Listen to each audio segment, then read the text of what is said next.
कहानी की शुरुआत में हमें बड़े से घड़े में बहुत सारी डेड बॉडीज दिखाई देती हैं। डेड बॉडीज की हालत इतनी खराब थी कि ऐसा मालूम हो रहा था कि बॉडीज कई महीनों से ऐसे ही पड़ी हुई हैं। इसी वजह से चारों ओर बदबू फैल रही थी। तभी वहाँ एक आदमी की आंख खुली जिसकी बॉडी इतने महीनों से एक ही पोजीशन में रहने की वजह से अकड़ चुकी थी, लेकिन फिर भी वो आदमी किसी तरह उठ खड़ा होता है। आदमी को वहाँ से एक गन भी मिलती है, साथ ही उसके हाथ पर किसी चीज के काटने का निशान भी था। मसला ये था कि उसे कुछ याद नहीं था कि वो यहाँ कैसे आया, यहाँ तक कि उसे अपना नाम भी याद नहीं था और न ही ये कि वो कौन है और कहाँ रहता है। ये घड़ा इतना बड़ा था कि यहाँ से बाहर निकल पाना मुश्किल था। तभी उसे पता चलता है कि ऊपर से कोई इंसान उस पर नजर रखे हुए है। आदमी हाथ जोड़कर उससे मदद मांगता है, लेकिन वो इंसान इस आदमी की मदद करने की बजाय वहाँ से चला जाता है। आदमी परेशान हो जाता है कि वो यहाँ कैसे आया। उसे कुछ समझ नहीं आ रही थी कि वो यहाँ से बाहर कैसे निकले। आदमी अभी सोच ही रहा था कि ऊपर से वो इंसान आदमी के लिए रस्सी फेंकता है। आदमी रस्सी की मदद से घड़े से बाहर आ जाता है, लेकिन हैरानी की बात ये थी कि वो इंसान इस आदमी को कहीं भी दिखाई नहीं देता। हर तरफ डेड बॉडीज ही पड़ी हुई थी। आगे बढ़ते हुए आदमी को एक घर दिखाई देता है। जैसे ही वो उसके अंदर गया, वहाँ कुछ लोग थे, जिनमें से लूकस नाम का आदमी घड़े से बाहर आए हुए आदमी पर गन पॉइंट कर लेता है। आदमी भी अपने आप को बचाने के लिए लूकस पर गन पॉइंट कर लेता है। लूकस आदमी से पूछता है, तुम कौन हो? आदमी जवाब देता है, मुझे कुछ याद नहीं। मेरी आंख खुली तो मैं बड़े से घड़े में डेड बॉडीज के बीच पड़ा हुआ था। वो घड़ा किसी ओपन ग्रेव की तरह लग रहा था, जहाँ चारों तरफ लाशें ही लाशें पड़ी हुई थीं। लूकस और बाकी सभी को लगता है कि सब लोगों को इस आदमी ने ही मारा है, लेकिन आदमी को लग रहा था कि इस सब के पीछे इन सभी का हाथ है। अभी ये लोग बात कर ही रहे थे, तभी इन्हें एक आदमी के तड़पने की आवाज सुनाई देती है। वो आदमी दर्द की वजह से चिल्ला रहा था। जब उसे होश आया तो उसे भी पिछला कुछ याद नहीं था। ये सभी लोग अब परेशान होकर बैठे ही थे। तभी हमें वो लड़की भी दिखाई देती है जिसने उस आदमी को घड़े से बाहर निकाला था। ये लड़की बोल नहीं सकती, लेकिन उसे देखकर ऐसा लग रहा है कि वो इस सारे मामले के बारे में कुछ न कुछ जानती है। इन सभी के पास मोबाइल फोन नहीं थे, ना ही वहाँ किसी तरह की कोई फैसिलिटी थी जिससे इन्हें पता चल सके कि यहाँ क्या हुआ है। जब इन लोगों ने अपनी अपनी पॉकेट्स चेक की तो कुछ लोगों को अपनी पॉकेट से अपनी आईडीज मिल जाती हैं, जिनसे उन्हें अपने नाम पता चलते हैं।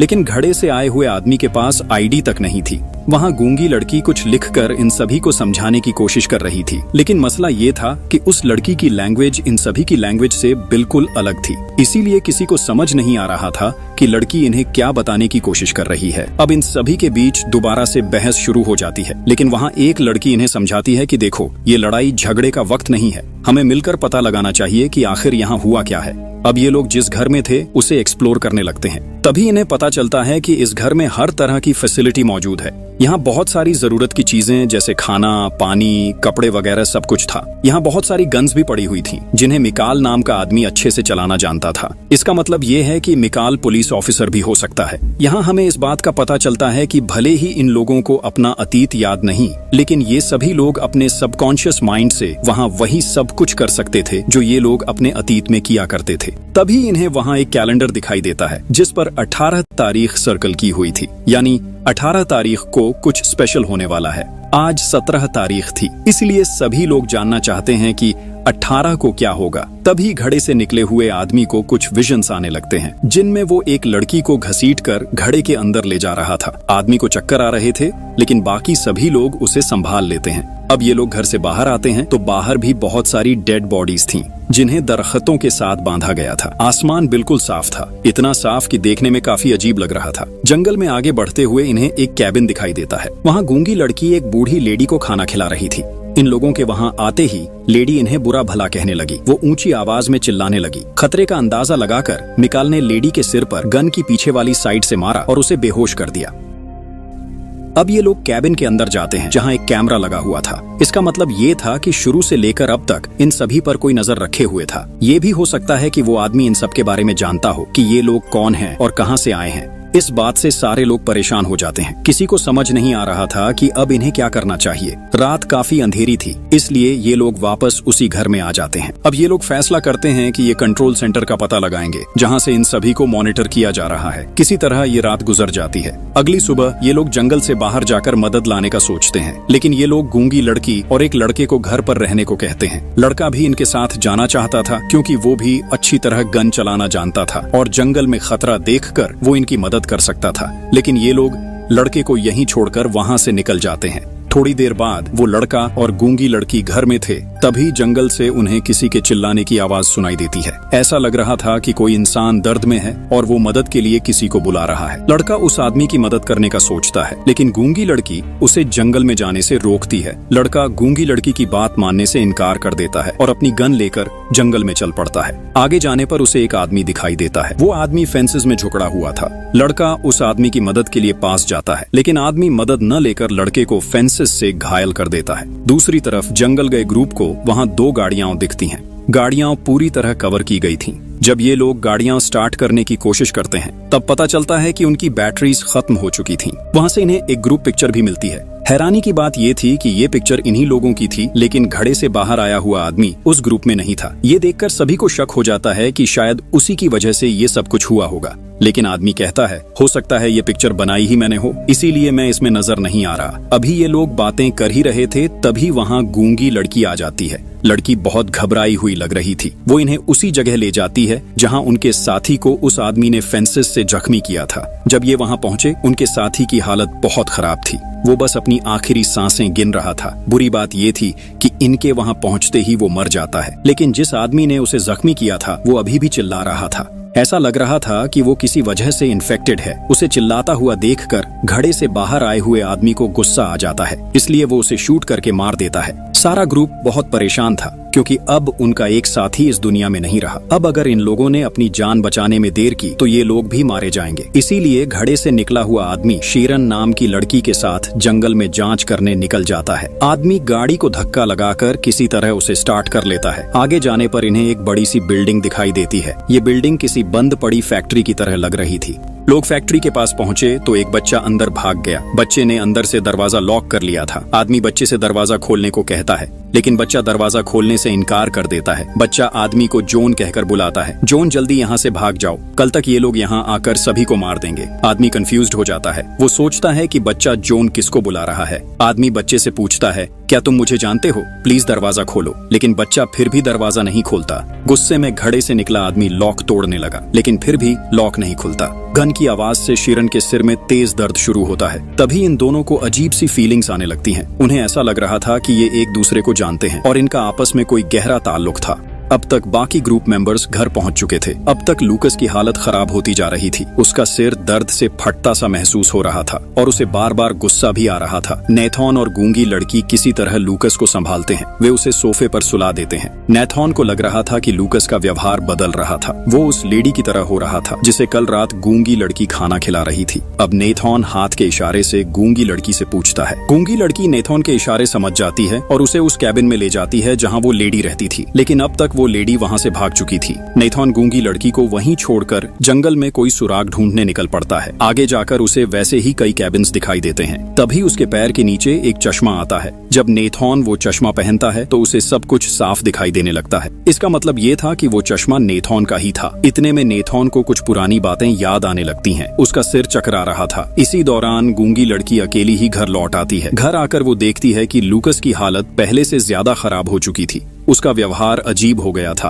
और वो अजीब सी आवाजें भी निकाल रहा था। गूंगी लड़की डर गई, इसलिए वो फैसला करती है कि जब तक बाकी ग्रुप मेंबर्स नहीं आ जाते वो खुद को एटिक में बंद रखेगी। लूकस घर से बाहर आता है। तभी घर की पीछे की तरफ उसे बेसमेंट में जाने का दरवाजा दिखाई देता है। लूकस बेसमेंट का दरवाजा तोड़कर अंदर जाता है। अंदर जाकर पता चलता है कि ये किसी तरह की साइंस लैब है। जिस कंट्रोल सेंटर को ये लोग ढूंढ रहे थे उसका सारा सामान यहीं पड़ा हुआ था। यहाँ अलग अलग तरह की वैक्सीन्स भी रखी हुई थी। लूकस देखता है कि जो कैमरा सभी कैबिन्स में लगे हुए थे उन्हें यहीं से कोई कंट्रोल कर रहा था। लैब में कुछ इंसानी दिमाग भी रखे हुए थे और ऐसा लग रहा था कि इनके साथ कोई इलीगल एक्सपेरिमेंट्स किए जा रहे थे। लूकस काफी देर तक ये पता लगाने की कोशिश करता है कि आखिर इस सब के पीछे है कौन। तभी उसे एक कैमरा दिखाई देता है। जब वो उसे ऑन करता है तो रिकॉर्डेड वीडियो से उसे सब कुछ पता चल जाता है। इस सब के पीछे जोन था। वही सारे ग्रुप पर एक्सपेरिमेंट्स कर रहा था। वीडियो में जोन ने गूंगी लड़की को एक चेयर पर बैठाया हुआ था। वो उसका ब्लड सैंपल ले रहा था। दूसरी तरफ लूकस लेटा हुआ था, उसकी बाजू पर ड्रिप लगी हुई थी। जॉन उसे किसी तरह का इंजेक्शन इंजेक्ट कर रहा था। जॉन बता रहा था, ये सब्जेक्ट मैं जंगल से लेकर आया हूँ, मैंने जो वैक्सीन बनाई है वो कामयाब हो चुकी है। जॉन यह भी बताता है कि इस वैक्सीन के कुछ साइड इफेक्ट्स भी हैं।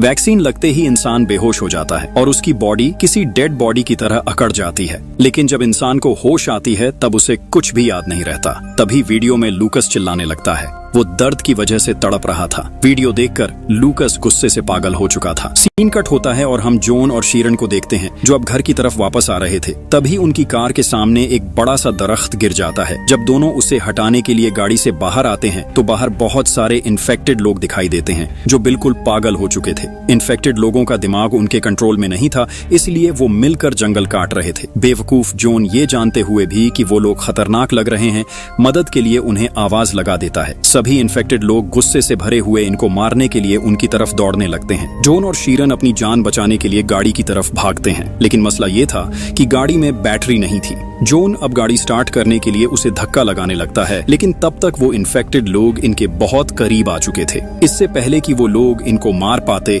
अचानक सभी इन्फेक्टेड लोग एकदम से पीछे की तरफ भागने लगते हैं। दोनों देखते हैं कि ऊपर 2 डेड बॉडीज लटकी हुई थीं। उन्हें देखकर सारे इन्फेक्टेड लोग वहां से भाग गए थे। इनकी जान बच चुकी थी, इसलिए दोनों गाड़ी लेकर घर वापस आ जाते हैं। घर आते ही लूकस जॉन पर गन पॉइंट कर लेता है, क्योंकि वो पहले से ही इनके आने का इंतजार कर रहा था।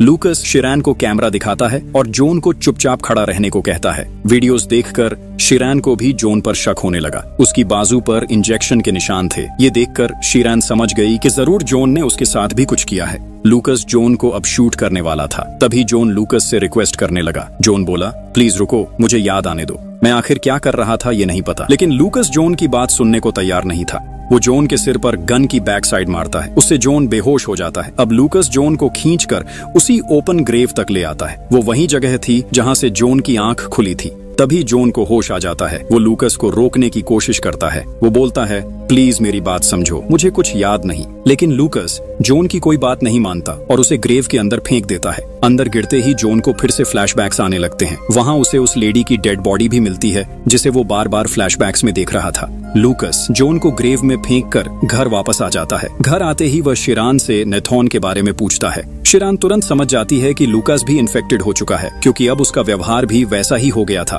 तभी लूकस गूंगी लड़की को पकड़ लेता है। वह उसे नुकसान पहुंचाने की कोशिश करता है, लेकिन गूंगी लड़की उसे धक्का देकर एटिक की तरफ भाग जाती है। लूकास फिर से उसके पीछे भागता है। अच्छी बात यह थी कि बाकी सभी ने लूकस को गूंगी लड़की से पीछे हटा लिया। शेरन के हाथ में गन थी, इसलिए लूकस डर गया। वो ऊपर से कूदकर वहां से भाग गया। इसके बाद गूंगी लड़की भागती हुई ओपन ग्रेव की तरफ जाती है, जहां जॉन अभी भी वहीं पड़ा था। वो लड़की फिर से रस्सी फेंककर जॉन को वहां से बाहर निकाल लेती है। असल में गूंगी लड़की जॉन के बारे में कुछ ऐसा जानती थी जो बाकी लोग नहीं जानते थे, लेकिन वो किसी को समझा नहीं सकती थी, क्योंकि उसकी लिखने की लैंग्वेज बाकी सबसे अलग थी। ग्रेव से बाहर आते ही जॉन फिर से उसी बंद पड़ी फैक्ट्री में जाता है जहां उसने पहले वो बच्चा देखा था। जॉन अब उस बच्चे से अपनी सच्चाई जानना चाहता था। जैसे ही जॉन वहां गया तो वहां का दरवाजा खुला हुआ था। फैक्ट्री के अंदर जाकर जॉन को कुछ टेंट्स लगे दिखाई दिए, लेकिन वहां से बच्चा गायब था। जॉन जब टेंट्स के अंदर देखता है तो वहां से उसे एक ऑरेंज कलर का बॉक्स मिलता है। बॉक्स देखते ही जॉन को दोबारा से एक फ्लैशबैक दिखाई देता है, जिसमें वो किसी से कह रहा था, इस बॉक्स को एहतियात से ले जाना, क्योंकि ये हमारी आखिरी उम्मीद है। तभी जॉन को एक कपल दिखाई देता है जो दोनों ही इन्फेक्टेड हो चुके थे। लेडी जॉन को देखते ही उस पर हमला करने के लिए आगे बढ़ती है। इसी बीच जॉन के हाथ से उसकी गाड़ी की चाबी नीचे गिर जाती है। लेडी चाबी देखते ही उसे मुंह में डाल लेती है। अब जॉन को चाबी लेने के लिए लेडी पर हमला करना पड़ता है। इसके बाद जॉन जल्दी वहां से निकल आता है। आगे जाने पर जॉन को वही बच्चा दिखाई देता है जिसकी फैमिली भी उसके साथ थी। जॉन उनसे बात करने की कोशिश करता है, लेकिन वो लोग जॉन की किसी बात का जवाब नहीं देते और वहां से चले जाते हैं। पास ही जॉन को वही वैक्सीन का बॉक्स मिलता है जिसे उसने बिल्डिंग में देखा था। बॉक्स देखते ही जॉन को बहुत कुछ याद आ जाता है। असल में जॉन एक साइंटिस्ट है और उसी ने ये वैक्सीन्स बनाई थी। ये वैक्सीन्स लोगों को मारने के लिए नहीं, बल्कि इन्फेक्शन से बचाने के लिए थी। असल में दुनिया में एक अजीब तरह का वायरस फैल चुका था, जिससे इन्फेक्ट होकर लोग ज़ॉम्बीज बनते जा रहे थे। ज़ॉम्बीज ऐसे थे कि वो अपने आप को ही नुकसान पहुंचाते थे। इस वायरस से बचाने के लिए ही जॉन वैक्सीन बना रहा था, लेकिन जिस आदमी को जॉन ने वैक्सीन भेजी थी उसका रास्ते में ही एक्सीडेंट हो गया। इस ओपन ग्रेव में सिर्फ उन्हीं लोगों को लाया गया था जो पहले से ही इस वायरस से इन्फेक्टेड थे। जॉन इन्हीं लोगों पर एक्सपेरिमेंट कर रहा था। यहाँ जॉन को एक पेपर मिलता है जिससे उसे पता चलता है कि आर्मी वालों ने ही उसे इस जगह भेजा था। ताकि वो इस वायरस के लिए वैक्सीन बना सके। जोन को आर्मी की तरफ से 18 अप्रैल की डेडलाइन दी गई थी। अगर जोन ने 18 अप्रैल से पहले वैक्सीन बना ली तो ठीक, नहीं तो आर्मी ऑफिसर्स यहाँ आकर सभी इन्फेक्टेड इंसानों को मार देंगे ताकि ये वायरस यहाँ से बाहर ना फैल सके। इसका मतलब ये है कि जोन तो यहाँ इन सभी इंसानों की जान बचाने के लिए आया था, लेकिन जिस आदमी के जरिए जोन वैक्सीन बाहर भिजवा रहा था वो तो मर चुका था, यानी ये वैक्सीन यहाँ से बाहर नहीं गई। अब आर्मी ऑफिसर्स को लगेगा कि जोन इस वायरस के लिए वैक्सीन नहीं बना पाया। इसी वजह से 18 अप्रैल यानी कल आर्मी ऑफिसर्स यहाँ आकर सभी इंसानों को मार देंगे। जोन को ये भी याद आता है कि ये जगह ओपन ग्रेव के नाम से मशहूर है। यहाँ इस वायरस से इन्फेक्टेड लोगों को लाकर फेंका जाता है। इस गाड़ी से जोन को एक पिक्चर मिलती है जिसमें वो शेलन के साथ था। तभी उसे याद आता है कि शेलन उसकी गर्लफ्रेंड है और नेथन उसका भाई। सारे ग्रुप मेंबर्स के शरीर पर निशान इसलिए थे क्योंकि जोन ने वैक्सीन तैयार होते ही पूरे ग्रुप को लगा दी थी। वैक्सीन लगते ही पूरा ग्रुप अपनी याददाश्त खो चुका था। जोन जितनी जल्दी हो सके ये बात बाकी सभी को बताना चाहता था, इसीलिए जैसे ही वो वहाँ से जाने लगता है तभी वहाँ लुक्स आ जाता है। लुक्स जोन को मारने के लिए वहाँ आया था। जोन लुक्स को भी समझाने की कोशिश करता है, लेकिन लुक्स इन्फेक्टेड हो चुका था। उस पर वायरस का असर हो रहा था, इसलिए गुस्से में वो जोन की एक नहीं सुनता और उसका गला दबा देता है। बचने के लिए जोन पास पड़ा हुआ पत्थर उठाकर लुक्स के सिर पर मार देता है, जिससे लुक्स की वहीं मौत हो जाती है। एक बार फिर जोन को फ्लैशबैक्स दिखाई देते हैं जिनमें उसे याद आता है कि ये सभी उसके बहुत अच्छे दोस्त थे और एक्सपेरिमेंट्स करने के लिए ही इतने दूर जंगल में आए थे। लेकिन एक्सपेरिमेंट करते हुए नेथन यानी जोन के भाई की गलती की वजह से एक इन्फेक्टेड लड़की आजाद हो गई। वो उन सभी पर हमला कर उन्हें मारने वाली थी, लेकिन उससे पहले ही जोन ने उसे मार दिया। जोन को जिस लड़की का फ्लैशबैक दिखाई दे रहा था वो उसी लड़की का था जिसे जोन ओपन ग्रेव में गिराने जा रहा था। जैसे ही जोन उस लड़की को गिराता है, पीछे से एक इन्फेक्टेड आदमी आकर जोन पर हमला कर देता है। इसी हमले के बीच जोन अपनी जान बचाते हुए ओपन ग्रेव में जा गिरता है। ग्रेव काफी ऊंची थी, यहाँ से निकल पाना बहुत मुश्किल था। आसपास सभी इन्फेक्टेड लोग थे। बचने के लिए जोन ने अपनी वैक्सीन खुद में लगा ली। इसी वजह से जोन की याददाश्त चली गई। ये वही सीन है जिसे हमने मूवी की शुरुआत में देखा था। इधर शीलन और नाथन को भी सब कुछ याद आ चुका था। दोनों अपनी असलियत जानकर काफी खुश थे, लेकिन तभी बहुत सारे इन्फेक्टेड लोग घर पर हमला कर दिए। दोनों बहुत ज्यादा डर गए थे। इसी वजह से दोनों ने बाहर वाला दरवाजा लॉक कर दिया। वे एक सोफे के पीछे छिप गए। जोन भी जल्दी उनकी तरफ आ रहा था। मुश्किलें खत्म होने का नाम ही नहीं ले रही थी, क्योंकि तभी जोन की गाड़ी का पेट्रोल खत्म हो गया। जोन बिना वक्त गवाए गाड़ी से बाहर आकर पैदल बढ़ा। शेलोन और नेथन इन्फेक्टेड लोगों को रोकने की बहुत कोशिश कर रहे थे, लेकिन उनकी तादाद बढ़ती ही जा रही थी। तभी उनको समझ आ चुका था कि उनकी मौत अब बिल्कुल करीब है। इसीलिए शेलोन जोन के लिए एक लेटर लिखती है, क्योंकि उसे लग रहा था कि जोन को अभी तक कुछ भी याद नहीं आया होगा। जोन को भागते भागते सुबह हो चुकी थी। आज 18 तारीख थी, यानी आर्मी ऑफिसर्स आज ही इन्फेक्टेड लोगों को मारने जंगल में आने वाले थे। थोड़ी ही देर में ऑफिसर्स यहाँ पहुंच चुके थे। ऑफिसर्स हेलीकॉप्टर से इन्फेक्टेड लोगों पर गोलियां बरसाने लग जाते हैं। नेथन को याद आया कि आज 18 तारीख है और रेस्क्यू टीम हमें बचाने आने वाली थी। नेथन ये जानकर बहुत खुश हो गया कि अब उन्हें बचाने के लिए टीम आ चुकी है। नाथन बिना सोचे समझे घर से बाहर आकर ऑफिसर्स को बताने की कोशिश करता है कि हम बिल्कुल ठीक हैं, लेकिन तभी ऑफिसर्स नाथन को चारों तरफ से घेर लेते हैं और उसे गोली मार देते हैं। असल में इन्फेक्शन इतनी तेजी से फैल रहा था कि रेस्क्यू टीम ने किसी को भी बचाना बंद कर दिया था। जो भी उनके सामने आ रहा था वो लोग उसे मार रहे थे। इतने में जोन भी वहाँ पहुँच चुका था। अपने भाई की मौत पर वो अंदर से टूट चुका था। शेलन ने भी नाथन को मरते हुए देख लिया था, इसी वजह से वो बहुत घबरा गई थी। अब जोन शेलन को लेकर आर्मी से छिपते हुए जंगल में भागने लगता है। उधर वो गूंगी लड़की भी अभी तक जिंदा थी। वो जमीन में बने एक गड्ढे में छिपी हुई थी। इधर भागते हुए एक इन्फेक्टेड लेडी शेलन पर हमला कर देती है। लेडी के हाथ में चाकू था, इसी वजह से शेलन को गहरी चोट आ जाती है। जोन जल्दी से उस लेडी को गोली मारकर खत्म कर देता है। शेलन की हालत और भी ज्यादा खराब होने लगती है, क्योंकि जोन उसे कहीं ले भी नहीं जा सकता था। यहाँ हर तरफ ऑफिसर्स थे जो इन सबको मारने ही आए थे।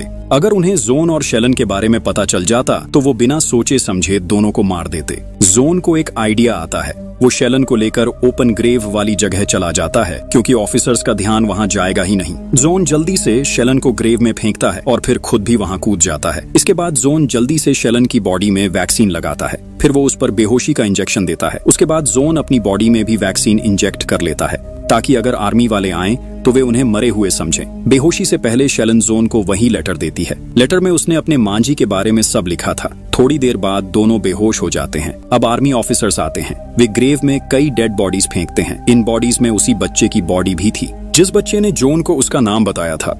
ऑफिसर्स सभी बॉडीज इकट्ठा कर लेते हैं और चले जाते हैं। काफी देर बाद जोन को होश आया, तब उसकी याददाश्त चली गई थी। उसे कुछ भी याद नहीं था। वो नहीं जानता था कि वो कौन है और यहाँ कैसे आया। शेलन की बहुत ब्लीडिंग हो गई थी। वो खून की कमी से मर चुकी थी, लेकिन जोन उसे भी भूल चुका था। जोन को अब फिर से ये सब पता करना है। उसको समझना है कि वो यहाँ कैसे आया। मसला ये रहा कि शेलन का दिया हुआ लेटर जोन गुम कर देता है। इससे उसे कुछ भी पता नहीं चला। इस लेटर में शेलन ने एक सीक्रेट लिखा था। सीक्रेट यह था कि गूंगी लड़की वायरस से इम्यून थी, यानी वायरस उसे इन्फेक्ट नहीं कर सकता था। जोन उस गूंगी लड़की के ब्लड से वैक्सीन बनाता था। वो सारी वैक्सीन उन्हीं से बना रहा था, लेकिन जोन ने तो शेलन का लेटर पढ़ा ही नहीं, इसीलिए उसे कैसे पता चलेगा। जोन फिर से मदद के लिए ऊंची ऊंची आवाज लगाता है। तब दोबारा से वही गूंगी लड़की जोन को ऊपर ले आती है। गूंगी लड़की जोन को एक ऐसी जगह लेकर आती है जहां लाखों की तादाद में डेड बॉडीज पड़ी हुई थी। अब इनको सब कुछ याद आएगा या नहीं? क्या ये लोग दोबारा से वैक्सीन बना पाएंगे या नहीं? इसी मिस्ट्री के साथ ये मूवी खत्म हो जाती है। आपको मूवी कैसी लगी कमेंट्स में जरूर बताना। हमारे चैनल को सब्सक्राइब करना मत भूलना। Thanks for watching.